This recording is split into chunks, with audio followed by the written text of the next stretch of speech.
Hey guys, my name is John. If you are looking for more information about the Home Doctor book, today I am here to tell you a little bit about my experience with it, and everything else you need to know before buying this product.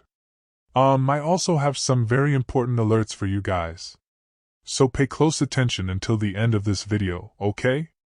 Well, the first thing is, be careful about the website you're going to buy it from, because currently this book is only sold on the official website.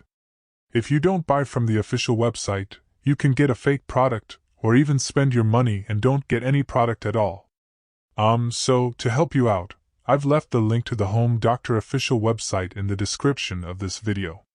Be sure to check that out once you guys are done watching this video. Due to our lousy and expensive healthcare system, I have been searching and researching how I can gather more information on how I can take care of my own health and of my beloved family when things go bad. And this book definitely has opened my eyes to more than I thought that I knew about how to manage most health situations when help is not on the way.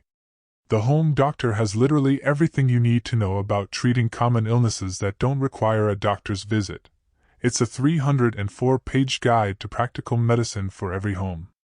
Another thing I really liked was the readable font that makes it easy to read even for older people, and it has colorful pictures with all the step-by-step instructions of the subjects, so it is very simple to understand and follow. By the way, thank you Claude Davis for making this book because I will really save lots of money by applying all the knowledge I learned in the Home Doctor Guide. Also remember guys, they offer a satisfaction guarantee, so for whatever reason, if there's anything you don't like about it, you can actually ask for a refund and they'll give your money back, so it's that legit. Just make sure you buy it from the official website in the description of this video so you don't get in trouble with fake products. That way you get an original. And thank you so much for watching this Home Doctor Guide review video. I hope this has helped you.